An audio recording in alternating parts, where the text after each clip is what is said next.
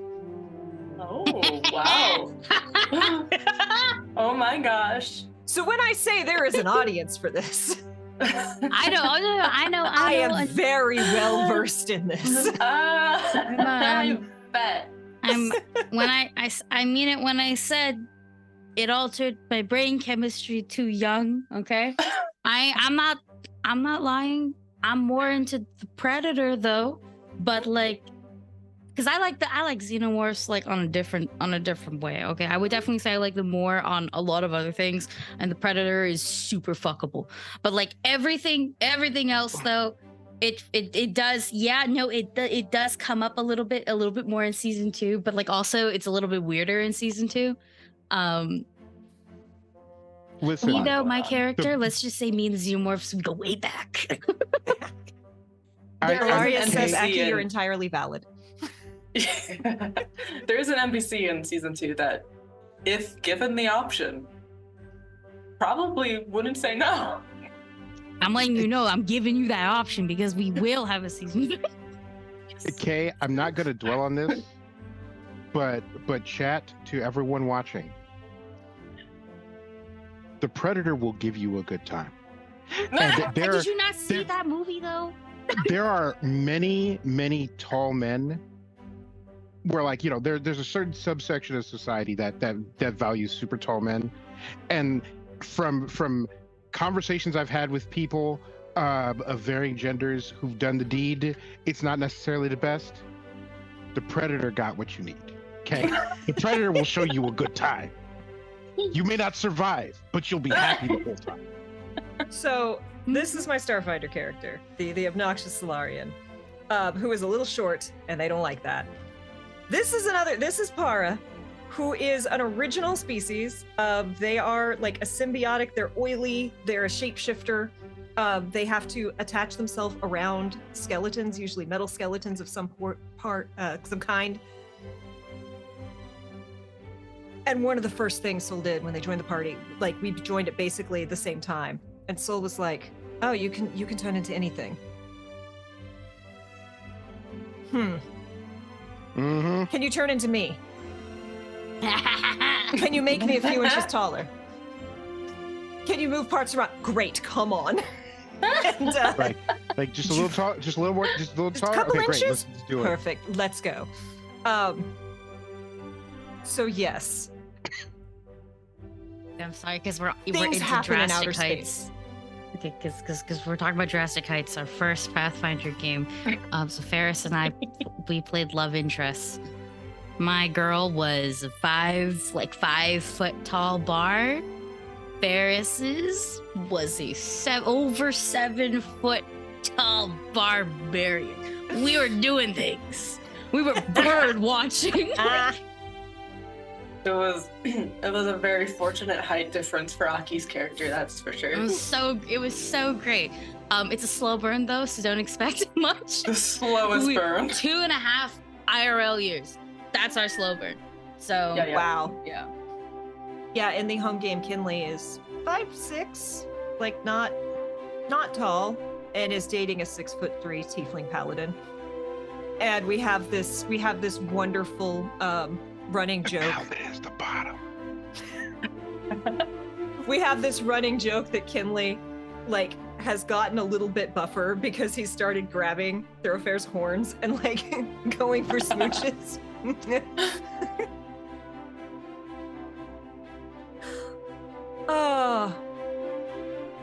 What's the point of an AP if there's not some sort of Right.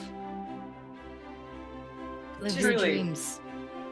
Romancing your friends and APs is like, why else do you do it? Yeah. or just leaving your friends very confused. Yeah. Yeah. Also fun. Also fun. It's all gone. I had. So, when we do the shows, I cook up a couple of questions ahead of time. That's part of the work I do. Mhm. And what often happens is, who was the guy that was on CBS on the Late Show? Craig Ferguson, like the guest would sit down, he'd rip up the questions he had and toss them. And that's usually what I do, because, you know, our conversations go in different directions. And I had questions that are now gone. And the questions I had prepared are way back there. But and I will say, I will throw this out, hopefully as a conversation starter.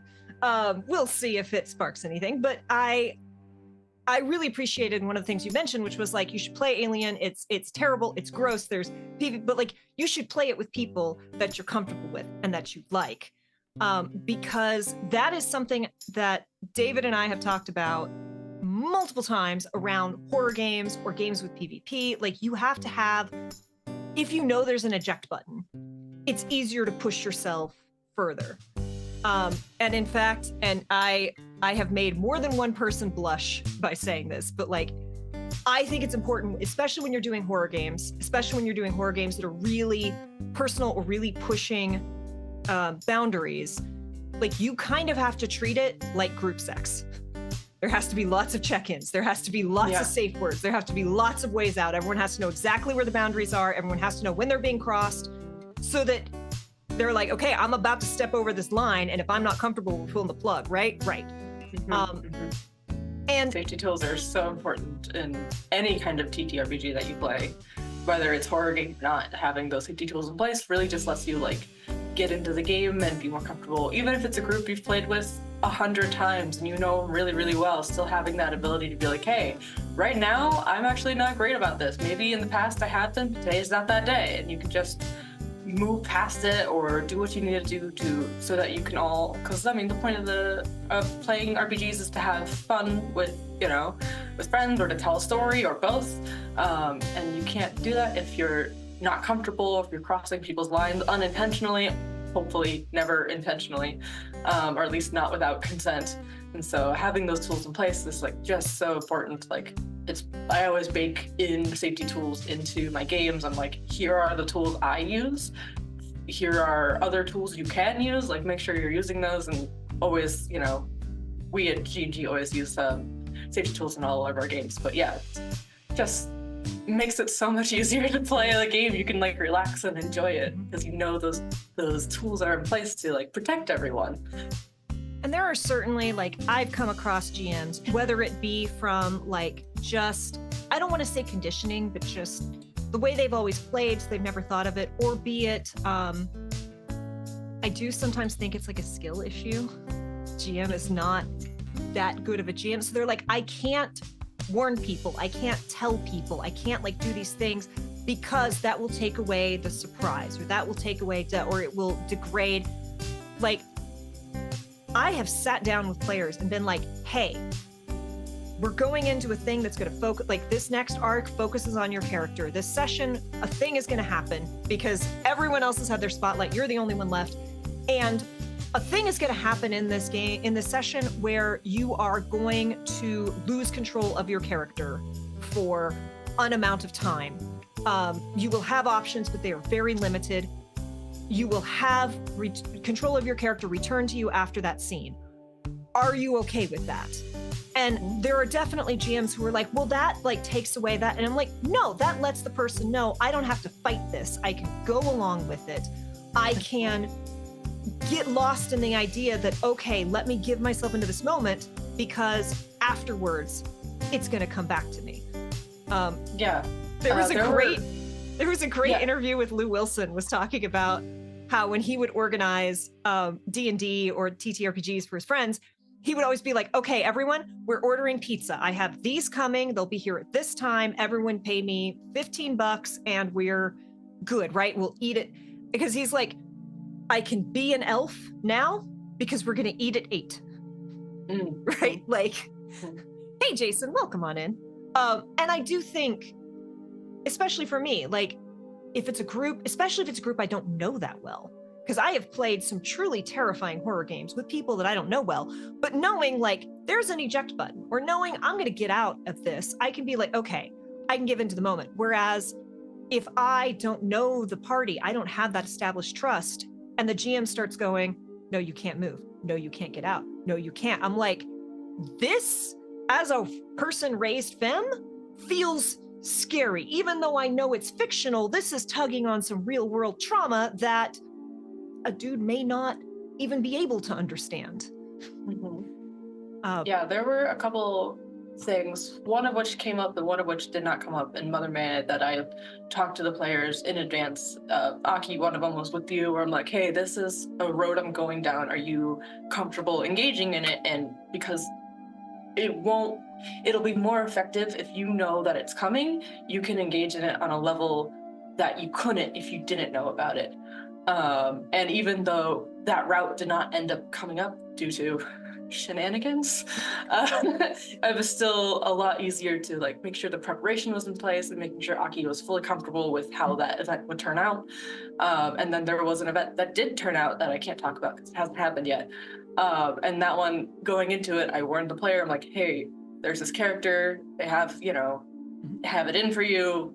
There is a chance that these 3 things might happen. Are you cool with any of them occurring? So that when a moment might have come, they were prepared to be like, okay, I am going to commit to this fully because I already made peace with it, and already opted into it earlier. So I think it really made the game a lot better knowing that they were comfortable going in with it, and then even having a second check-in in the moment just to make sure everybody was on board with this really big moment. We did like 3 check-ins in that. I'm pretty sure we're thinking of the same moment. We did like 3-4 check-ins because of the shit that happened. Yeah. Before the moment, in the moment, after the moment. Like it was very much like that. We even like when we were done recording, we're like, we'll redo that if that bothers you. Come back in like a week, 2 weeks. If it really like if it's like suddenly you're not okay with it, we will redo that. Like that part. So like it's also the beauty of pre-recorded stuff. You do it seamlessly. I've done it also on stream before where it was like we just be like, we're retconning this and boom, done. Like no longer a fact. It was an alternate universe. Just shit like that. It's important to remember that like things can feel very different in the moment. Like like Kay and I have run a game where Kay has gone like, all right, we're drawing the line here and we're moving on, and the player was like, but I could keep going, and then later like the player is watching back the thing and they're like, oh, that was and Kay was like, yeah, it was very intense. And with safety tools and with so like it's collaborative storytelling, and Kay and I have talked a lot about the safety tools and using them and checking in with people and the consent of it. Like in collaboration, all parties have to consent, and the most important thing is to easily and seamlessly accept someone saying no, because what I have seen on many actual plays is an argument breaks out, like where the GM is like, no, I'm gonna do this, and the player is like, really, dude? Like, fellow, my guy, please stop. And we've and for those who haven't played, there's usually like a group chat somewhere, usually on Discord. People are typing at each other, people are hyping each other up, their gifts going. But a thing will be happening, and then somebody will type a thing, and as an audience member, you won't necessarily see a like mood shift, but there is a change there because the people involved, including the GM, see that, recognize it, and they don't make it a big deal. They're like, all right, we're not doing that. We're headed this direction. And it's important for like, and again, something we've said on the channel before too, is GMs have to consent too. I am completely without Riz. I am the like least like seducing person ever. And so when I have to role play a NPC that is either being romanced by or trying to romance one of the players, like more than once I've said to players, I'm like, listen, This is gonna be ugly. This isn't gonna be any good. You could go with it. You could not go with it. We're not gonna linger on this too long. And I understand that you and a lot of people have a great time with it. I am dog shit at this. And like both having that conversation beforehand and like, you know, typing that conversation off screen in the moment has been really helpful, because I get really uncomfortable because I don't want to die on screen. Like, and it's just, yeah, just the world is closing in on me while I'm trying to be like, oh man, I really like how you did your fingernails today, and it's like they're claws, and it's like, all right, they're claws. The claw polish looks great. It's like, no, please let me out of this torture chamber, please. And there is no joy like making your GM play a woman flirting with your awkward lesbian. Ooh, that hurt. That was tough. Because I don't know anything about flirting. I don't know anything about women. So I was really just working without a net. Like Ali says, please pretend this is sexy. And like we did it, then we moved on, and then it was fine. And also Roxy rose so badly on charisma only when flirting. Paladin, huge charisma class, has never passed a charisma check when flirting.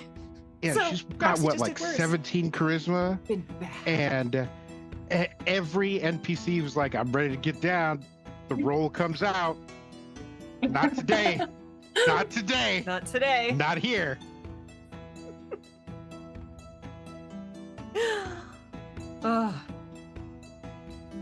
So yeah, the just all the different like types of consent are really important, and obviously like Kay and I have pulled that from other like life experiences, and like consent is not like a super tough concept to wrap your head around, but also there's this consent in collaboration, and you two work together, have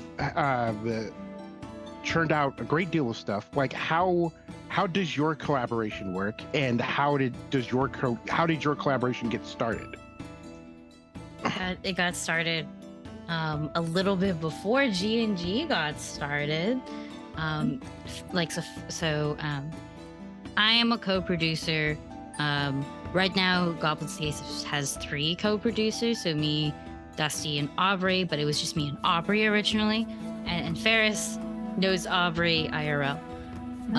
And Aubrey was like, hey, we need more people to play in our home game. Home game being online. Like, we met on like D&D Beyond forums, like that kind of vibe. And we were also originally D&D group, and then we started branching out and doing more things. So we played a little bit of D&D together, then we played a lot of Monster of the Week together, and so we were familiar with playing with each other.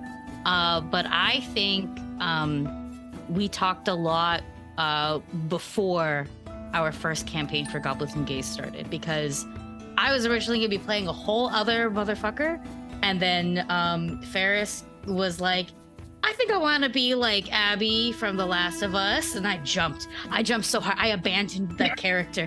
I turned him into my father, like that. I abandoned like so hard, and I was like, hey, make my dreams come true. And we talked a lot. We were like, Farris was like, I want it, like, if I do romance, it has to be slow burn. And I was like, I'm down for slow burn. I like slow burn because then we get to be people. And then we get to be people like, falling in love. And hopefully by then in my head, I'm like, we'll be comfortable. We'll be like a lot more comfortable with each other. And of course, brain rot happens. So we got very comfortable, I want to say, pretty quickly. We've played several romance partners. That much I remember as well. So it's like, I think that's definitely the start of the collab, just being really good castmates, really good friends. And then Farris started dabbling more in game design. And That's your fault, by the way. It is my fault. Something about me is I have a bachelor's in game design. I do mostly video game stuff, but I do TTRPG stuff as well. And Farris was like, I like this, but I wish this would change. And I was like, you can change it. It's wonderful.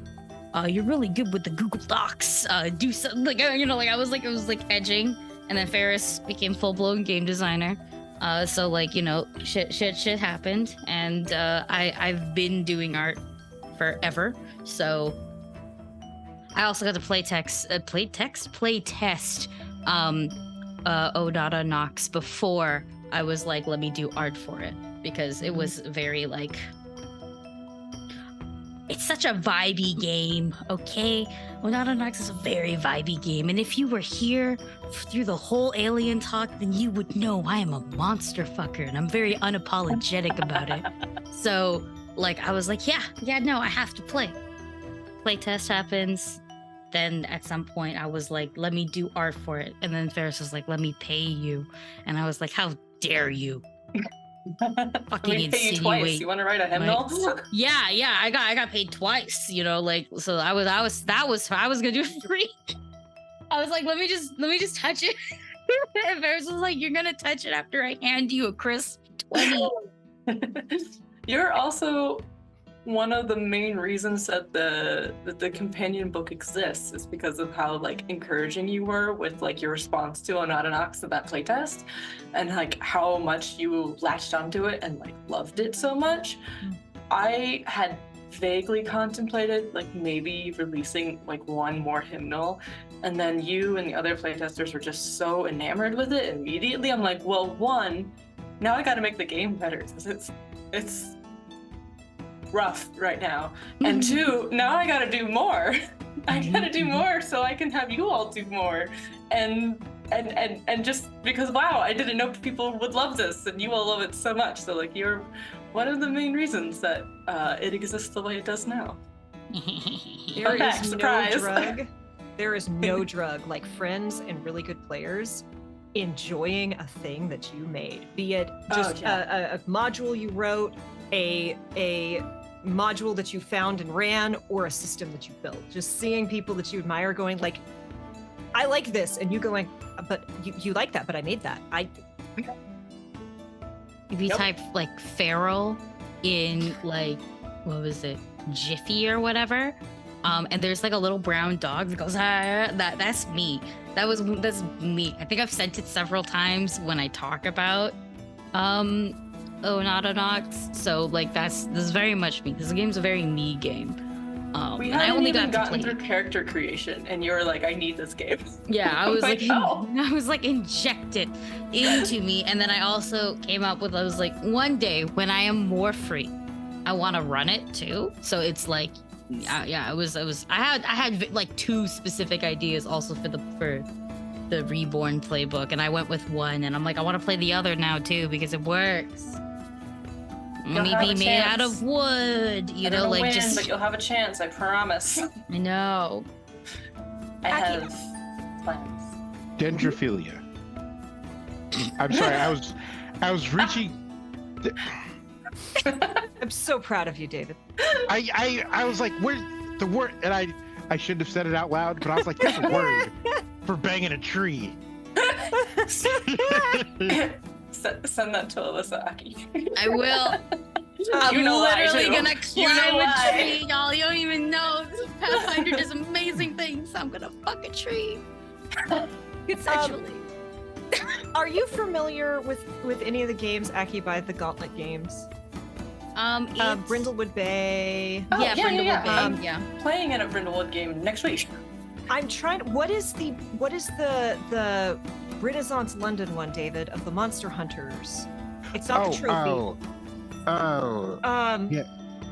I'm looking through our collection right now, and I'm drawing a blank. It might be Brindlewood Bay. Is it Brindlewood Bay? I don't think it's. No, what's the one where That's it's the one with old ladies. based off of? Yeah. It's like the High Society London Monster Hunters. Yeah. Oh man. Also, The Like- Between? It's the Between. I think Yes. Between.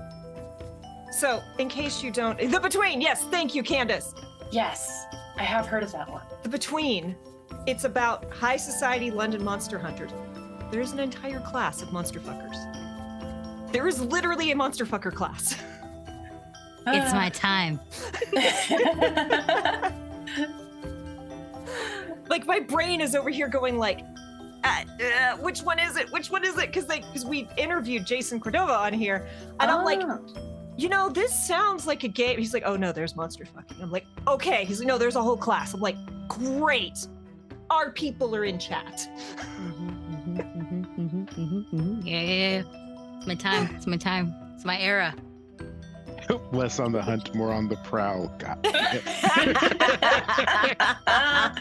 That's another fun thing about my characters. I either am the monster, or I want to fuck it. So like, there's just no in between. It's wild. I just like being the monster.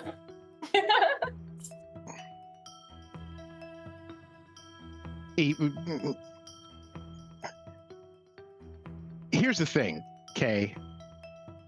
Kessler is cluelessly ace in a very different way than Kinley is cluelessly ace. Mm. And it took a playtest of a thing that we're working on for me to realize that. And the whole reason I'm bringing this up is because there's a thin line between like sensual, sinister, and slapstick. Like, and ooh-wee. Kessel's got a toe in each one of those. Yep. and just always finds his way to slapstick every single time. And sometimes it's a monster, sometimes it's an alligator, and sometimes it's like, yeah, poor taco. And like sex never happens, but it gets real intimate real fast.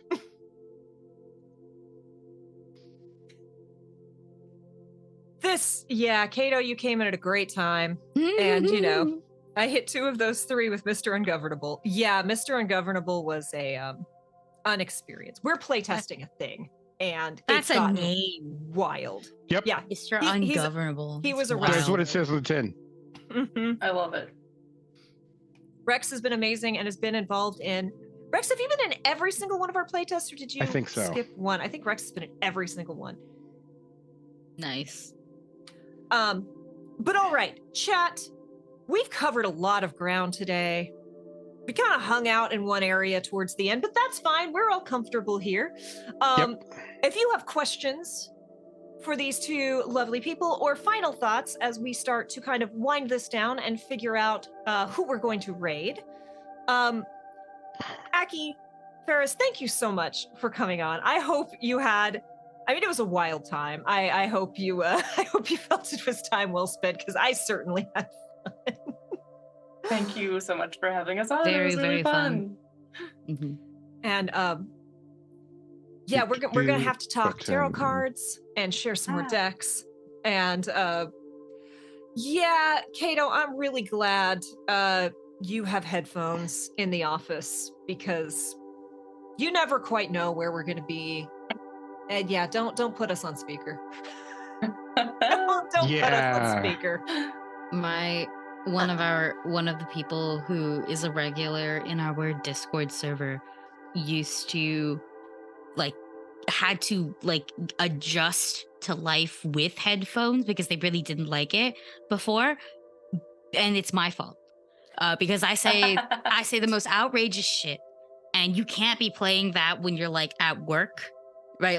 They're allowed to listen to things and stuff, but it's I say a lot of things. And I do a lot of voices. Mm-hmm. And my voices say things. So. The things that go on the blooper reel. I am 80% of the blooper reel, and I don't remember 90% of what I say either. So that's a real thing. Yeah. So if people will be like, "Oh my God, Aki, why'd you say that?" And I'd be like, I don't know. Mm-hmm. I genuinely don't know. If you said that I said something, I probably said it. It's the shit that my characters say, it's not me. It can't be me, because I'll say some outrageous stuff, but it's not the kind of stuff that Solar Kinley says. Oh yeah.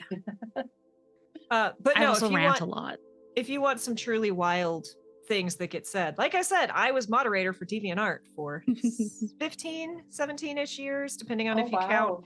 And for about half of that, I was in the office. But for some reason, they decided the moderation team needed to sit in the open office part of the office. Oh dear. Very fun. A choice, to be sure. They made a spectacle of you. They just wanted to watch. It was a wild time, and there was a now infamous quote of I took a brain break from work. It was cool, it was not, I wasn't being sneaky about it, and I was like playing Pokemon. And it was the 3DS era when you'd put your Pokemon into the dream thing and then you'd bring them into the computer and you'd play the mini games on the computer with them. And I was like, well, I should probably stop playing Pokemon and get back to looking at porn. Yeah. I only have one thing to say about the DeviantArt people, or rather, like the client base. All of you Sonic the Hedgehog people are sinners. Every last one of you. Sinners, you're going straight to hell. Yes. I will be And I there as don't well. say Like, that lightly. I'm not doing. Like, I will 100% be there. I will greet you, but we're there for two different things. Mhm. Oh, Sonic and his ever expanding crew of neon colored barnyard animals. I'm glad Not the where I thought Sonic that people sentence have was a thing. going. And all the people who like learn something about themselves with Shadow, like just I will make holy water and throw it at you like a bomb, like a grenade, like a Molotov. No, Because I'm really into Pokemon. I've had like a person I've known like IRL, like I've watched their furry transition happen. So I've heard unspeakable things about Lucario. I don't know why Yep. they were so yeah. comfortable saying it to me. We're not the same. I seriously considered building a Lucario cosplay for a while.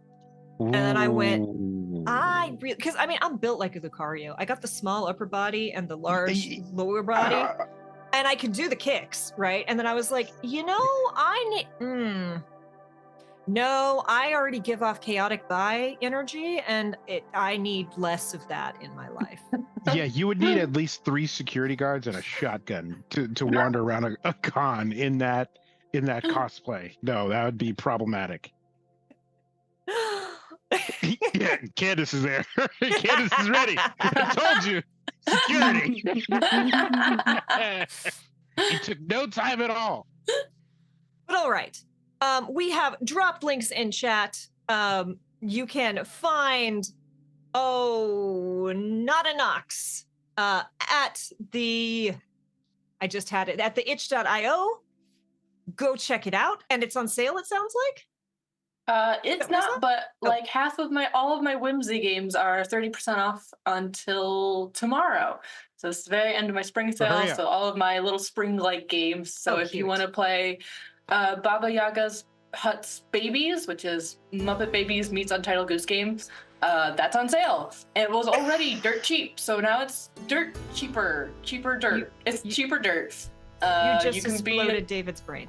Yeah. It's my favorite. And It's my Matt, favorite. Mimics and Misfits is also. Yeah, You that's on gotta sale. really. T-Rex game is on sale. Oh yeah. All the good ones. The familiar one is also on sale, right? Yeah. If you want to play which is familiar and you use snacks and tea as a resolution mechanic, that's on sale.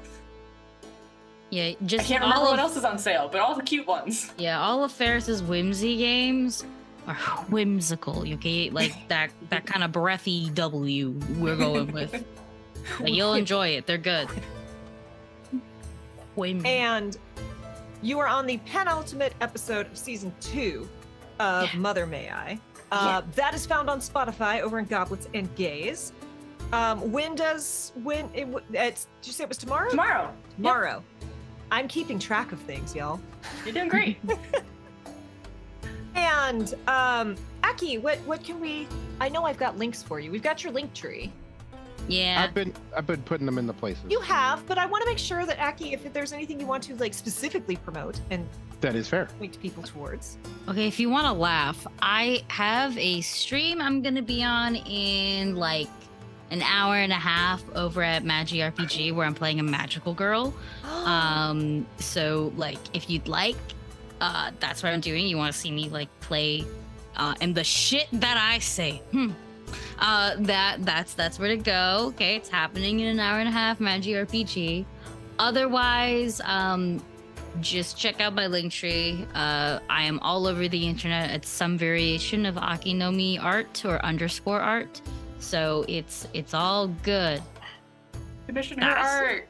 Her art's amazing. Oh yeah, commission me. I do shit, I swear. Oh, you know what? One more thing to promote actually. Goblins and Gays, we're getting into streamed APs, and our very first one will be premiering on the 24th over at G&G Streams. You can find us at Goblets and Gays and find out more about it. We're going to be doing a Vampire the Masquerade game. Ooh. And I am playing a character who is so mentally unwell. When we do Stars and Wishes, multiple cast members wish for wellness. It's not gonna happen, but like you can wish for that.